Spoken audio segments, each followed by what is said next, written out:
Welcome to Joyfully Unstoppable, the podcast for women who were ready to succeed without the stress. Whether you're leading a team, a classroom, a boardroom, or your own big, beautiful life, I am so glad you found us. I'm your host, Becky Hamm, leadership coach, speaker, and founder of Women Lead Well. Join me each week for straight talk, practical tips, and a dash of encouragement. Hello, friend. I hope that you are having a great day. Today, we're going to talk about leading through change. Anytime I connect with somebody on social media, mostly on LinkedIn, that's where I'm most active, but also on Instagram, TikTok, Facebook, I just shoot a little note to say, hey, so glad we're connected here. I would love to learn more about your work. What is challenging you right now? What are you excited about right now? What are you focused on right now? Just some kind of an introduction. Let's get to know you. And routinely, when women answer me back, and not all women do, which is fine. People are busy. People don't always like the DM exchanges, whatever.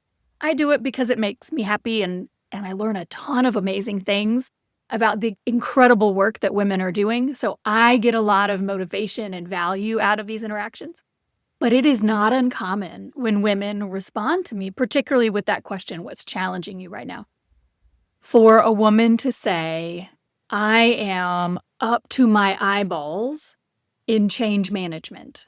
My organization is undergoing significant change. Organizations are merging, organizations are coming apart, whole sections of organizations are being dissolved. I mean, the last 18 months has been a trip, right?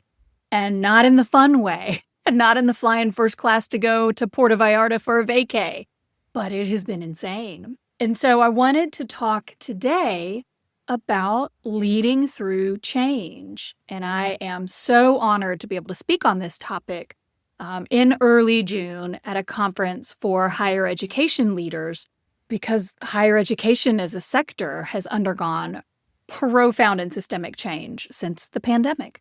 And it's not just related to the pandemic, but just changes in demographics, student loans, like the cost of higher education, all of it is prompting a fundamental revisit of the role of higher education in the modern, workforce, but the role of higher education just in modern society. And so I'm deeply honored to be able to have that conversation with leading higher education professionals in the state of Virginia. But I want to share it with you because I get this question often. And so I'm going to turn the table. People ask me, how do I lead change well, right? How do I lead my team through change effectively without damaging morale or team performance? And so anytime a woman asks me that, I want to ask them, well, what is most challenging about this change for you? Not for your team, not for the organization, but for you personally. And people have different answers. Some people are programmed to be pleasers, and so change can often be difficult and scary and often emotional for people. Even good change can be really emotional. And so if you're a natural-born pleaser, or if you're a highly programmed pleaser, then it can be hard for you to walk with people through that discomfort and uncertainty. Or if you're the kind of person who likes to be in control and you like to have your next 5 steps mapped out, well, the type of change that we've seen now for over half a decade is incredibly disruptive and highlights the illusion of your control over most things in life. And so it could be that change is difficult for you because you're a control freak or a recovering control freak. I say that with love. I myself am a recovering control freak. And change is hard because it can leave you feeling like you are predominantly out of control. And so whatever it is for you, I would ask that first question. What is it about change that is challenging for you? And then the second question that I would ask is, what's the one thing that you are most afraid of getting wrong with the change that you're managing for your team, for your organization, or even change just in your own life? You're changing jobs. You might be changing where you live. It could be, for many of the women who listen to this podcast, your kids are off at college, or maybe they have just literally the past couple of weeks graduated high school and are going to college or have just graduated college. Those are all big changes. And so what are you afraid of messing up? What are you afraid that you might do wrong as you navigate this change? whatever it is. And so whenever we talk about change management, I always want to start with those two questions. What is most challenging for you? And what are you most afraid of? What are you most afraid of messing up or that's going to go wrong? And I ask that question, those two questions, because that self-reflection helps to anchor you and ground you in seeing that change, whatever the change is a highly emotional thing, even for incredibly successful, high-performing, high-capacity, oftentimes highly logical and analytical people. And so I don't want you to beat yourself up. If you are wrestling with change and feeling like you can't get traction and feeling like it just feels yucky, I just want to recognize or validate that, yeah, friend, it is. That's part of the process. That's not you doing anything wrong. I don't want to say it's a feature, not a flaw, but it is a feature. It is just part of leading through change. And so whatever that is that you came up with, what's most challenging and what you're afraid of, what you're afraid is going to go wrong, or how you might personally not navigate it well. That's your starting point, right? We can't wish that away. That is real. That is the terrain upon which you will navigate change. And once you recognize it and acknowledge it, what we're going to talk about today, I'm going to lead you through 3 strategies for navigating change effectively. And you know it because if you've listened to this podcast before, you know I'm going to say it. It starts with getting clear on your core values and what is most important to you, what is most important to your organization, because those are your guideposts. That's your North Star. And you can get through anything staying aligned with those values. Those values are pointing you in the direction, even in the middle of uncertainty and rapid change and transition. So we're going to start with the values. I am going to talk about nervous system regulation today. Again, not surprising for anyone who has listened to this podcast for any length of time, but you can't lead other people through a challenging experience, particularly if you yourself are feeling challenged by the change, whatever it might be.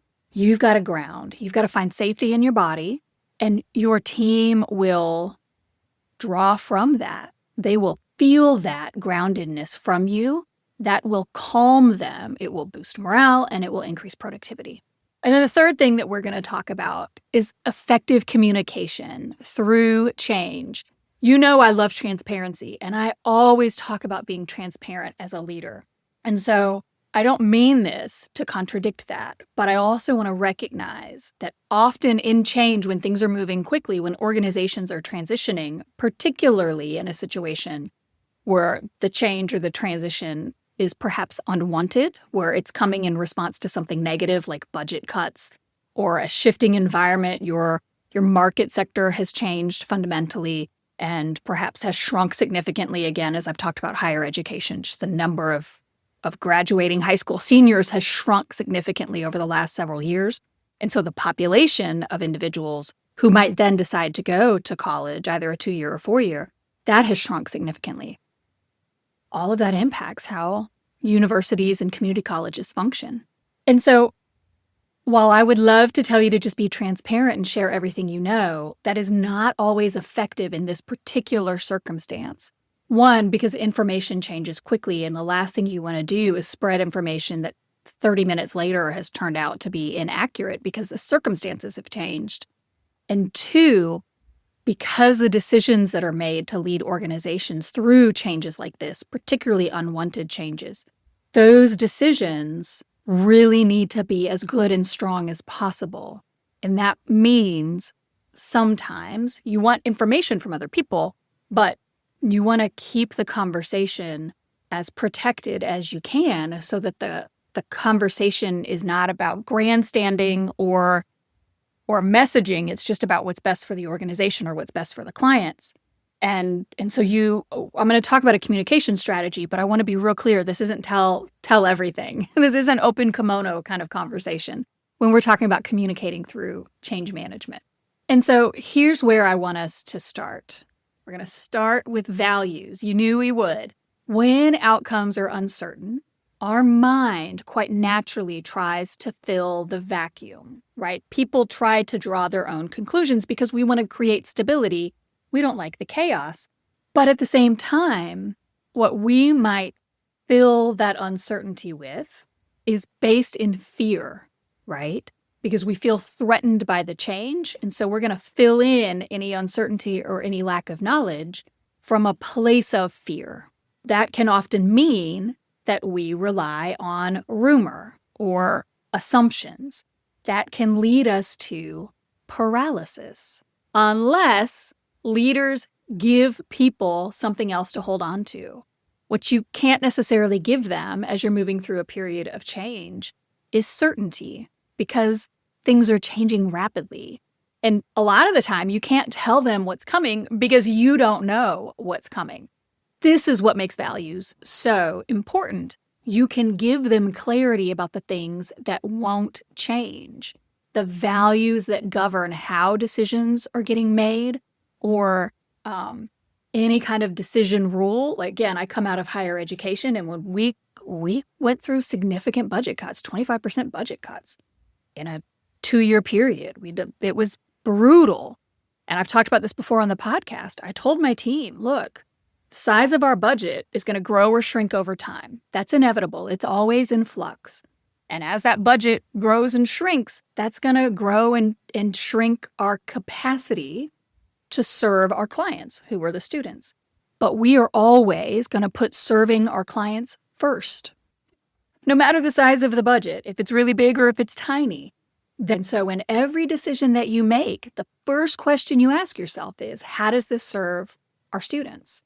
How does this serve our clients? And if you can't give me a really good answer to that question, we're not going to do it, even if we had a bajillion-dollar budget.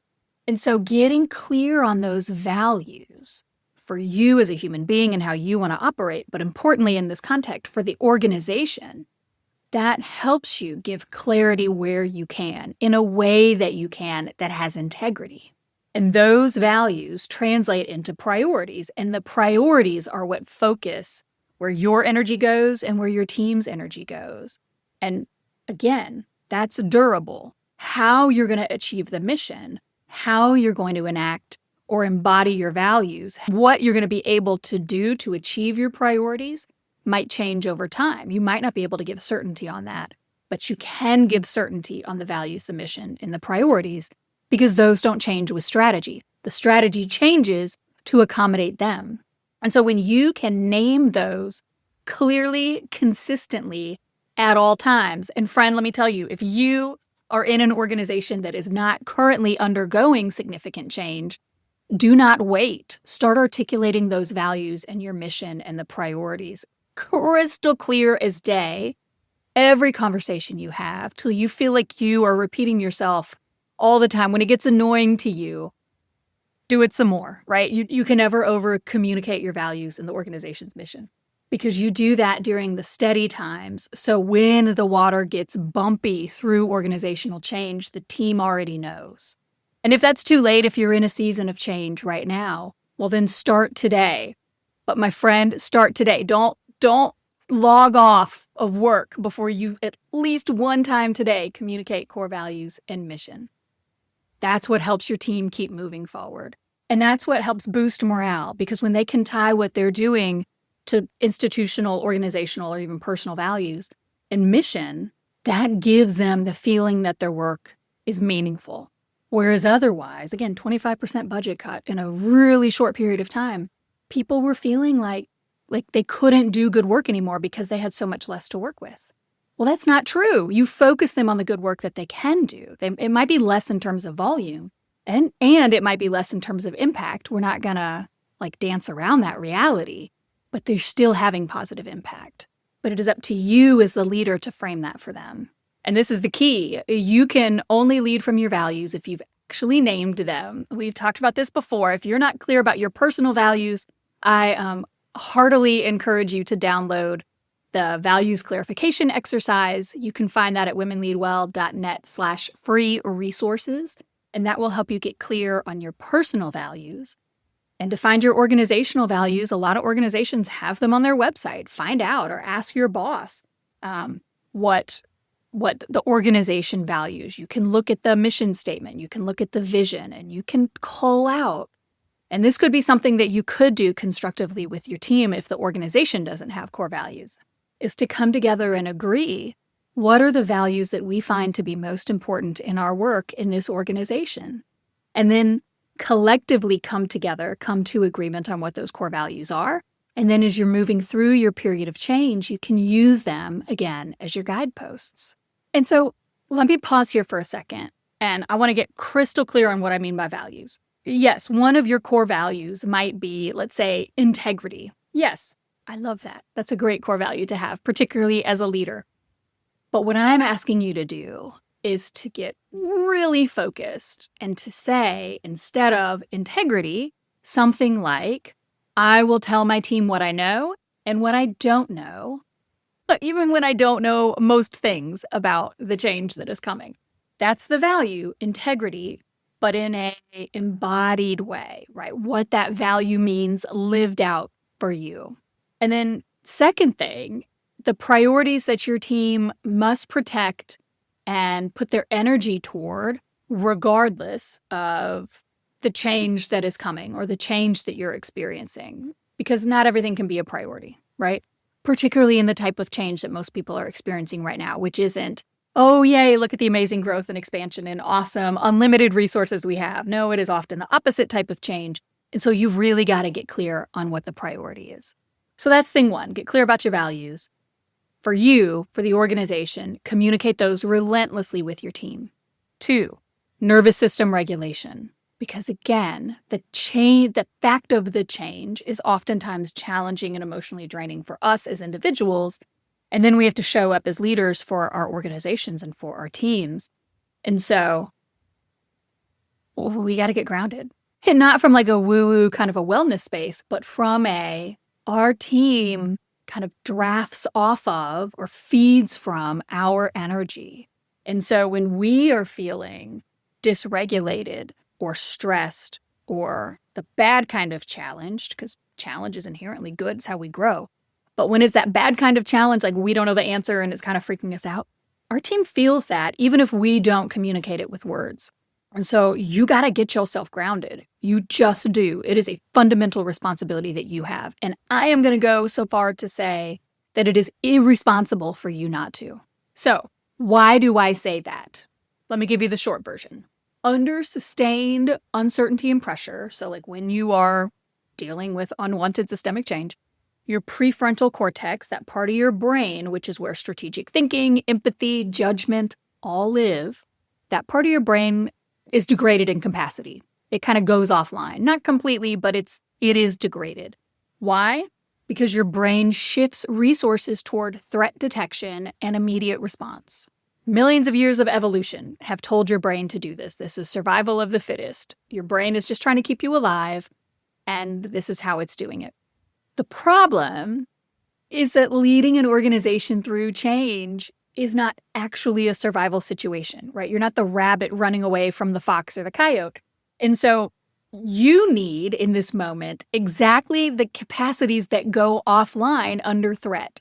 You need nuanced judgment. You need to be able to read people accurately. You need to be able to make decisions with incomplete information.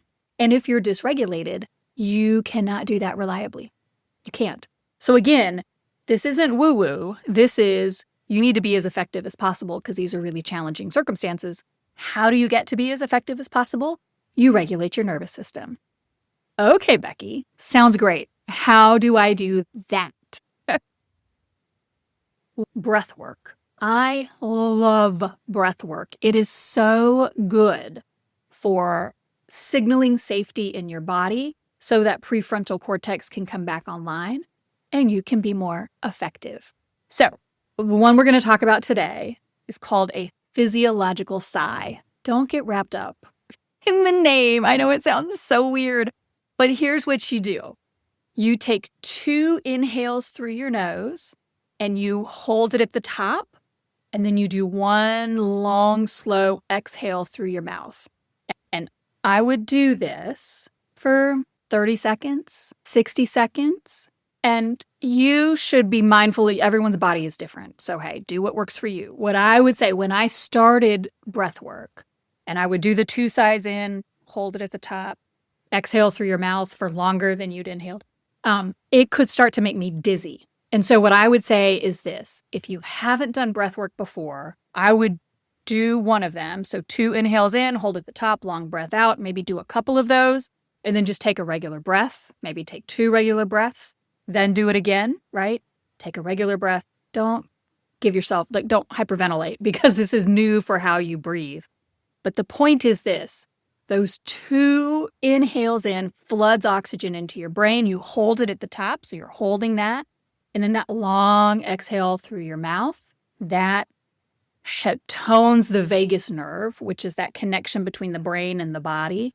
And it just signals to your nervous system, I am safe, we are okay. And so I would say, one, I think I've talked about this in the podcast before, I would do that on my drive to work in the morning. So when I was in the car, so you might try a physiological sigh while you're on your commute. I would recommend it before walking into any meeting. You can duck into the restroom. If you work in an open concept space, you can duck into the restroom and do it. It doesn't have to be loud while you're doing it. You can even do it in a meeting, right? If you are a little bit discreet about how you breathe out through your mouth. But my point is this: it regulates your nervous system. That's the bottom line. And that physiological side does it really quickly. And so just do it. And anytime you start to feel yourself kick into fight or flight, you start to feel anxious, or you start to feel yourself kind of getting agitated, try it. Don't take my word for it. Try it for yourself and see what happens. It's your parasympathetic nervous system that starts to engage. That prefrontal cortex starts to reignite and function, and you just will be better able to lead your team. Now, last thing we're going to talk about today, one of the most consistent findings in research on leadership leading through periods of change, one of the most consistent findings is that trust disintegrates when leaders pretend they've got answers they don't have. Let me say it again. Most consistent research on leading through change tells us that trust within your team disintegrates if you pretend that you have answers you don't have. If you tell your team that you don't have the answers, that does not cause a lack of trust to the same degree as you telling them you know what's going on when you don't. So rule number 1, do not lie to your team. If you don't know, you tell them you don't know. Spin or anything that seems deceitful is an immediate breach of trust. And particularly if your team is working through the adversity, they're working through the change, and then you're not even honest with them. There's nothing's going to kill morale faster. It's just not. And so while I understand the impulse to try to comfort them and give them certainty, because the uncertainty is scary, just don't lie. If you don't know, you just say, here's what I do know, here's what I don't know. And so, let me give you my 3-step process for how to communicate through change. And it is that I just laid it out. Number 1, you tell them what is true. You tell them what you do know. And maybe that is aligning with the values of the mission, right? So what is the known? Step 2 is you communicate what you don't know. This is what I am certain of. This is what our mission has not changed. I can't tell you yet the extent of the cuts that are coming, right? What is true? What do you know for a fact? What is unknown? And then step 3, you tell them what you're going to do. That's it. So our mission remains the same. I do not know the extent of the cuts yet. As I find out, I will communicate with you. Until then, we are going to continue to deliver the highest value product possible to our clients, right? Done. Here's what I know to be true. Here's what I do not know. Here's what I'm going to do. Here's what I want you to do, right? You're giving them guidance. You're giving them as much clarity as possible, and you're treating them like adults because they know you don't have all the answers. You were put into this role as a leader because somebody believed that you could handle hard things. Change is a hard thing. You can handle it. And this is the beauty. In every adversity, there is opportunity. There simply is. Every challenge brings opportunity. Here is the opportunity for you as you lead your team through change. Every leader is going to be remembered right now, leading through change. The question is, how are you going to be remembered? Remembered by your team, remembered by your organization, how you remember yourself moving through this period. Not all of those leaders had the answers, right? The leaders who were remembered fondly, who were remembered positively, the leaders who gained respect and credibility through this period, who became more effective through this period, they are the ones who showed up honestly. They kept their people anchored when everything was in flux.